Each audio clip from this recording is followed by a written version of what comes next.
Sis to sis. Welcome back, everyone. Can you believe this is going to be video number 6? We couldn't be here without you guys. So we are so grateful for all the likes, all the shares, all the subscribes. Please continue to share on all platforms. We're on Insta, Sis to Sis now. And we are on Facebook. You can find myself or Charlie on Facebook, and you can also share this video on WhatsApp, share with your friends, share with your family. If you like the content, please let us know. So today's video number 6, we haven't really addressed our kings. The whole time we've been talking about lifting us up and our vibrations, and although that's a unisex topic, it's for everyone to feel good about themselves. We actually want to dedicate this show today to the men in our lives, and to the men in our community, just by sharing a positive word. So enjoy. I hope you like this one. Let us know.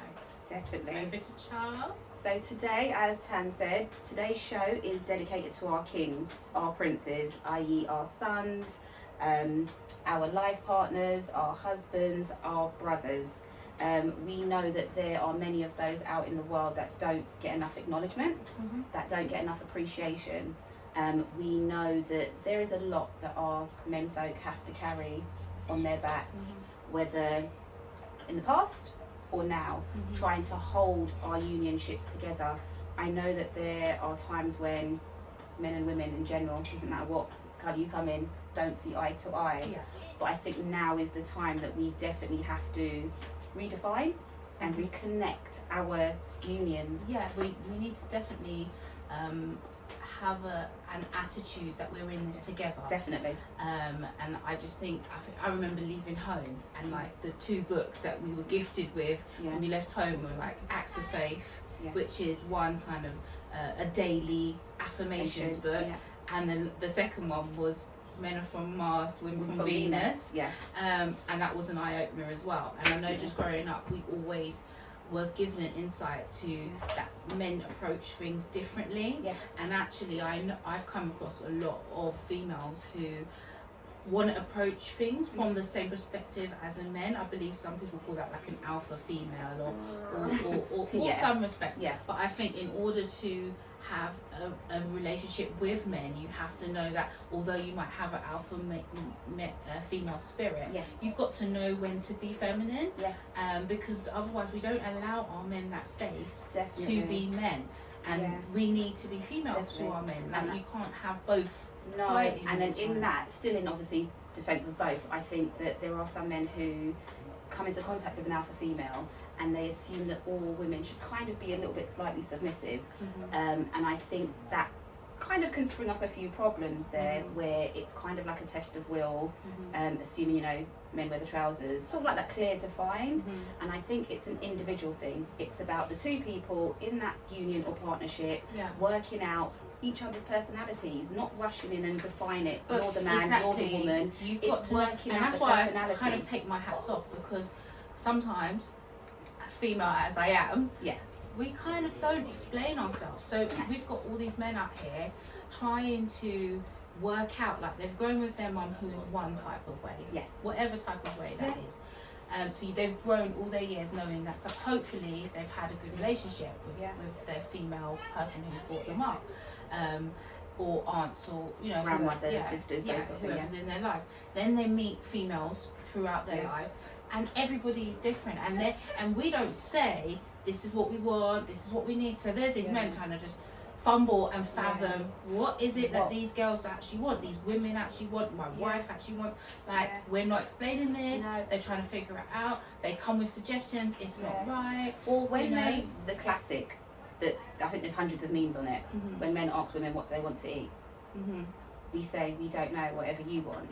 And it's a classic, and it sounds really silly, it's quite humorous, but 90% of the time they just want to get it right. They want to know what we want to eat, so they can make sure we're satisfied with what they've provided us with, so there's no comeback, there's no arguments. I think it goes for both, but there's a lot of time, and I think that's why there's so many jokes out there on the internet about it. I think we need to start helping them, as you said, kind of with clarity.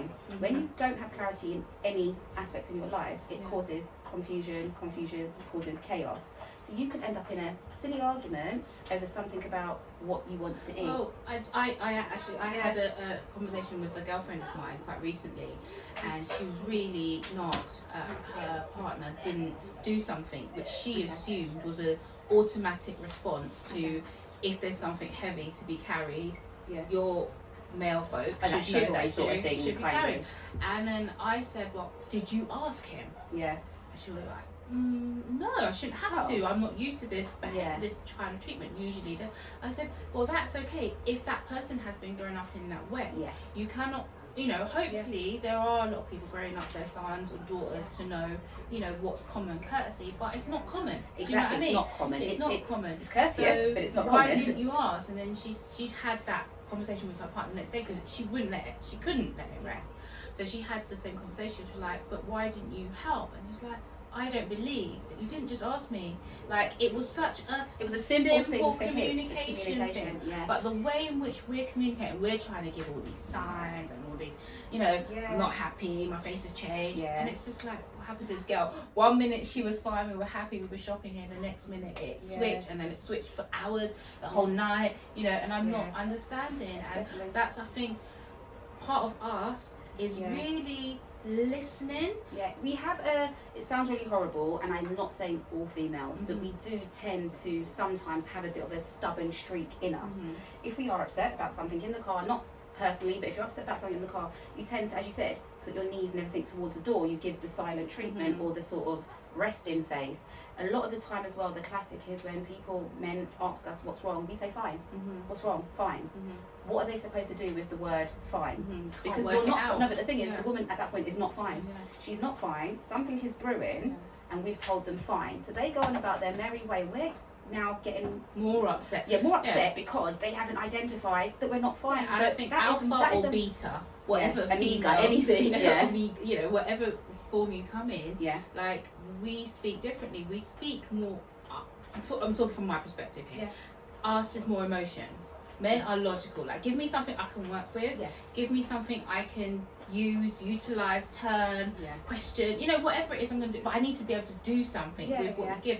I can't do something with, I'm feeling like this. No, I'm feeling like this. Actually, too hot, too cold. It's the confusion and the chaos. So I just have to take my hats off. I think sometimes I have Angie Stone's song Brothers in my car, and when it comes on, and just every time it plays, it just resonates with me more and more. And I've been with my husband now for, call it 26, 27 years. We haven't almost been married 3 decades for that length of time, but you know, and I've had to learn so much because people might see, okay, you're in a relationship, you're all right, you know, your man does this and blah blah, but every single day you're working on this relationship, and it doesn't, you know, you have you're learning and relearning, you have your down, and I've learned so much about what men encounter every day on a daily basis out there, are men folk, and how they have to carry that and what it means. I mean, it's the simplest things. Like, I told my husband, I was like, it's really hot, wear shorts for part of your uniform. He was like, do you know what, no one's gonna take me seriously. You might think that's a simple thing to say, but I have to always look a certain way in order for people to trust me when I go into their houses. And I was like, which if but it was hot, different, you're gonna keel over. But then I tried to understand where he's coming from, like that he's always firstly judged. Like, you know, you meet nice people along the way, whatever, but there's all fighting that stigma all the time. And then obviously mental health in men in general is one of the biggest killers in men of a certain age. It's very sad to say. Obviously there are certain times of year that also it becomes more prominent, i.e. sort of Christmas times and New Year and things like this, where they can't actually provide the expectations of their family. They can't provide the gifts, they can't provide the extra trimmings and stuff for that time of year. So a lot of men unfortunately find those times of year extremely hard. Now, I'm not saying just focus on those times of year to build up our kings and our sons and our princes and our future kings then, because it's like also identifying, as you said, it's a continuous journey. Some of these men have been raised with no fathers. Partial fathers, as in they may have known them, then didn't know them, or they've kind of just been part-time in and out. There are men who are still raising children, daughters and sons, who haven't had that example, and that is a fantastic thing. Definitely. Because, do you know what I mean? Obviously, when you sometimes can identify with women, if they have kind of had issues with their mum growing up, you can see the lack and where that then comes into play with their daughters. The fact that there are men, black men, kings, they're going above and beyond what and they it's know. Not, yeah, and they know, and I think some of them have identified that it's not about gifts, it's not about presents, as in the physical element of buying a materialism. It's about the present. You being present in your child's life means so much more than the latest game for Xbox. It would mean so much more if that's what you're instilling in your children.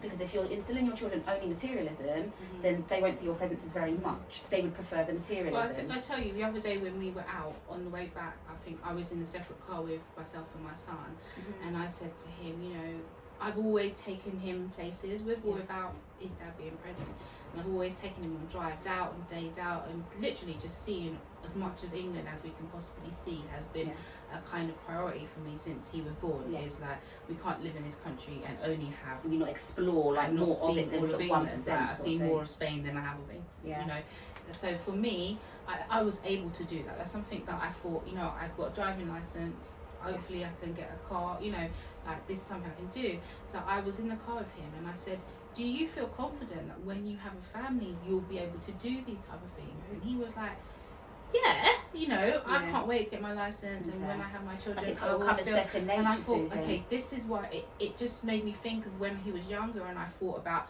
the map of the UK and making sure he, you know, we explored go around enough of that it. Actually, what I've done then is instilled that he will be able to do that with his family. Really thinking about the fact that he's one day going to be someone's husband, someone's dad, stepdad, foster dad, whatever. Even someone's boss, someone's friend. To someone's boss, if you have 50 people working underneath you, you want to know that you've raised the kind of child man who would see each individual of those 50 people as individuals and be able to kind of empathize and, you know, be in tune with not just the masculine but their feminine side, because that's another huge thing. I think we need to encourage our men to be in tune with their feminine side. It doesn't mean any one thing. It just, we are all as a woman, as a man, we are both made up of our yin and our yang, our light and our dark, our masculine and feminine energies.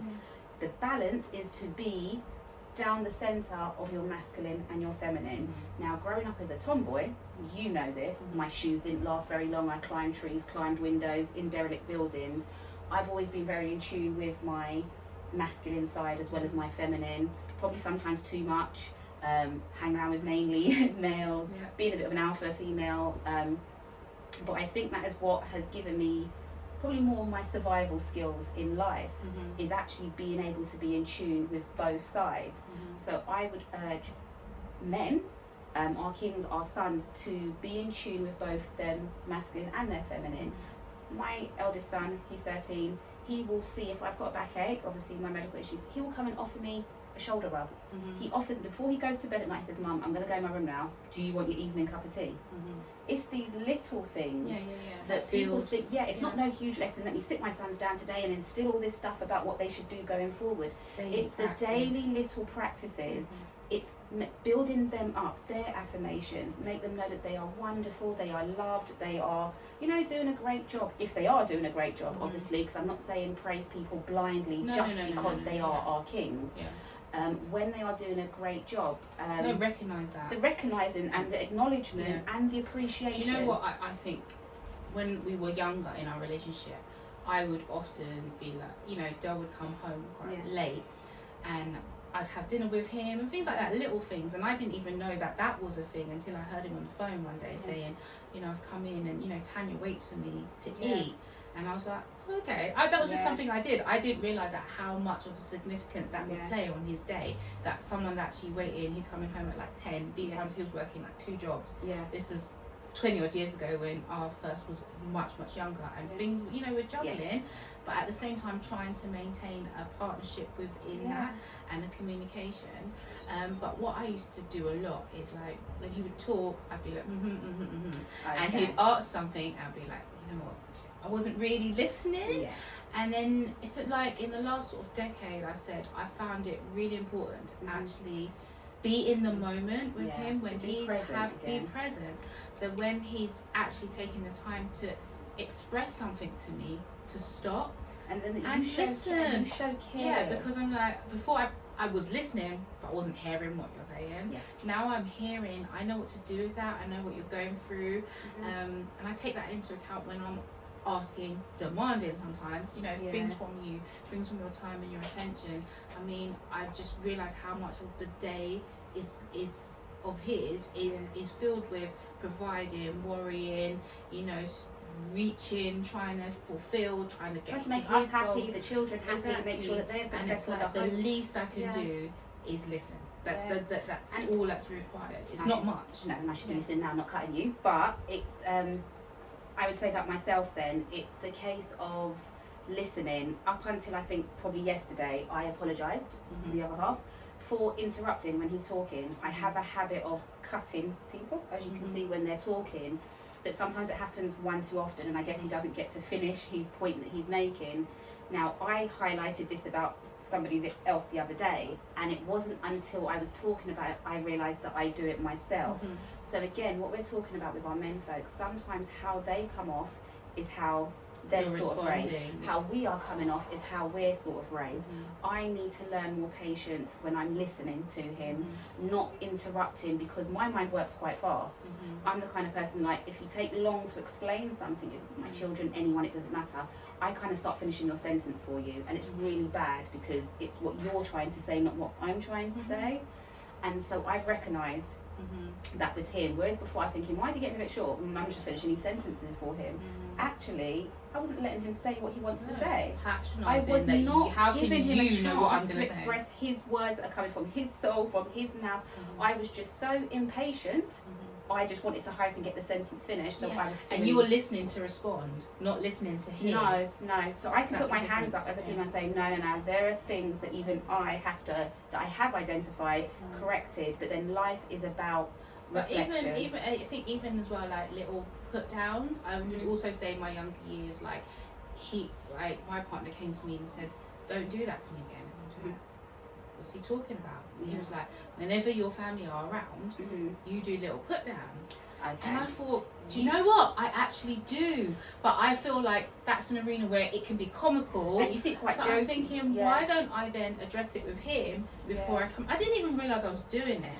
But then when I started doing it, every time I stopped myself and thought, you're just about to do it, I realised how much it was happening. So it'd be family gatherings, you know, it'd be a little joke about things he doesn't do, all the things, and it's like, why am I using that opportunity to highlight in it front of people? You know, so it is learning, and it's a respecting, and I think I was growing up around a strong mother, a strong woman, and that my dad was respected, but his opinion wasn't always counted for in some respects. And I think a lot of us as women will have that kind of same upbringing where your mum was strong, she had to be, you know, like hats off to all the women who do it. Don't ask for nothing, don't look for nothing, they do it. But at the same time, in that, your children, male and female, are seeing how do you the dynamics fit that together. How do you I have brothers and sisters. Are my sisters the ones who are telling me what to do and doing everything for me, or are the men and is the it working towards a whole harmony and unity? Because that's who you're sending out. And at the end of the day, we have to live with this compromise. I'm sorry, I'm not even going to tell you. Some people are like, oh, you've got this, it's all right, or you've met the one.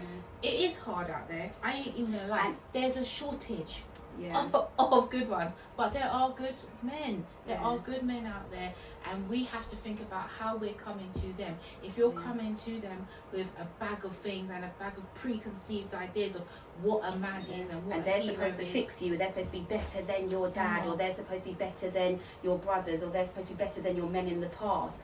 they are an individual that are coming with their own things, that they too need the same love, care and attention that you're asking for. You cannot keep asking men to provide things. I don't mean material things, I mean the love and the attention. If you yourself can't provide these, one, for them, and two, for yourself. So whatever you're bringing to the table, make sure that's what you can give to that person also. And yeah, we're not saying anything in terms of, we know that there are a lot of men, unfortunately, that sometimes aren't present in their children's lives, but we're talking to those mothers who are raising the children by themselves then, but who are raising sons, who are raising sons, and who are raising daughters who will be partners to other people's sons. So this goes over so many borders. It's not just men in relationships that we're trying to address. We are trying to address single men, married men, fathers, grandfathers, uncles, colleagues, everybody. We need to be able to build each other up. We need our menfolk to build us up, but we need to be able to build them up. Yeah, build them up, and actually, if they're in crisis, to identify the crisis that they're in. Definitely, because going back to the masculine and the feminine and being in touch with your feminine side would allow you to open up emotionally, because a lot of men are conditioned to think, what are you crying for? Come on, man up. Little boys don't cry. I had to actually have words with a dentist when my youngest son, at the time he was probably about 8, went to the dentist and he was crying, and she said, come on, little boys don't cry. And I said, excuse me, that's why there's mental health in our boys. Boys do cry, they are allowed to cry, and if you're telling my son to keep pain internalized, what are you doing to my child? Son, cry. If it hurts, cry. If you're in pain, cry. If something's bothering you, cry. Now, she looked at me, obviously she was from a different culture, and I don't want to sort of point them out or knock them, but she's from an Asian sort of background. Now, I know they have very different outlooks for their male children than they do for their female children, but I'm very sorry. My sons are allowed to cry. Obviously, we come also from a culture where, whether you're male or female, when you get reprimanded, beaten sometimes, you were told, what are you crying for? I'll give you something to cry for. How do you cause some sort of pain, but then tell someone, do not cry? That's internalizing into your organs, into your just everything. Yeah, it causes the most stress. Yeah, so if men have been through a lot as boys, they have been told to internalize all of this, and then they've been told, if you show some sort of emotion, you're weak. Yeah. Or it's a wrong. Or you're gay, or you're feminine. Don't show emotion like that. Show it like this. Show it like that. And then when they become aggressive, or they're out there lashing out, or they don't know, I'm not condoning any kind of violence or sort of abusive words in any form, narcissism, anything. But if we spend our lifetime telling young boys not to show emotion, to man up, to not cry, to be strong, are we then surprised when they get older and they don't know how to healthily show emotion? True. And I just say, like, I totally agree with what you've just said. But on the flip side of this, a month ago, I just came across an article about the need for men to be a superhero. Okay. Even though that might go against what you've just said, I want to just express to the viewers what that is, because I found it quite compelling, and I tried something out myself. Okay. And it was basically saying that if men are in a relationship where they don't feel that they are that superhero, they're alpha, they won't stay. Okay. I think that goes in dating as well. They'll check out of the situation altogether. And I thought, okay, because my husband also has a child outside of our marriage, and when that person needs some help or whatever, he will go and he does what he needs to do to help them. His child is older now, but they might need help putting up shelves and things like that, and he'll go and do it. And I just noticed that he feels really quite proud of himself when he goes and helps out there. And I just thought, what is that like? When we do things here, and then he has said to me, it's okay, I'm here and I do this in our house. You don't have to ask someone. And if that person had someone, they would have asked that person. And I thought, you feel good that you feel that need to be needed. And then I was like, in that strength. See, I do things like, and he's always encouraged me to do things like fill up the car with petrol, check the oil and all that stuff. And even though I do it, and I'm quite competent at doing it, I thought, because I do it, then he doesn't know that I need that help. So the other day my car was making the most horrendous noise, and I needed to put some oil in it. And I thought, should I do it myself? Should I test out? Sorry, Dee, if you're watching, this is what was going on.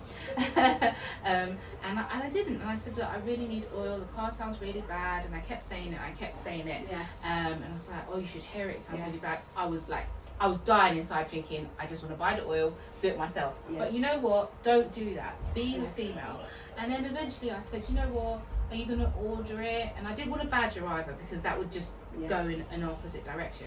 So he ordered the oil, put the oil in my car at the end of the day, and I saw the thing and I was like, you know, thank you. And he was out there checking both cars, and he does things like that anyway. But it was just that one scenario. I wanted to check out if that actually is a thing. And then that for like 2 days after that, it was a really masculine feminine balance there between us that was just like, because you actually felt that you did something I couldn't do, which I don't want to sound like an anti-feminist, you know, in saying what I'm saying, but I have also taught my daughter that that's your husband. Don't go against what he says.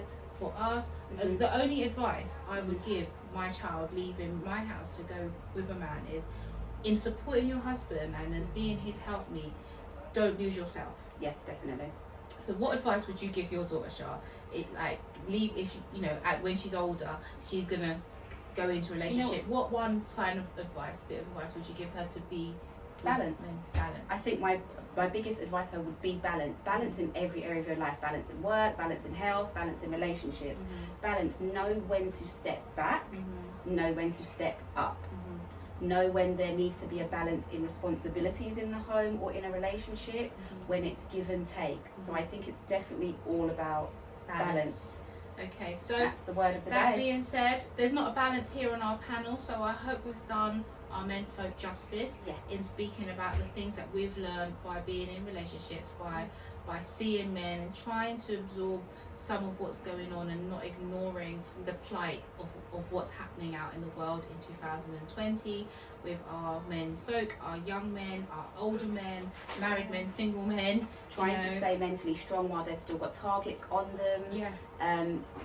We just want to say that we are grateful for you. We appreciate you. And even though sometimes we may not always say thank you for the things that you do, we do acknowledge you and thank you. Thank you for helping us to raise sons of the world, and thank you. So from sis to sis, I hope you enjoyed that, and we'll see you next time for number 7. Bye.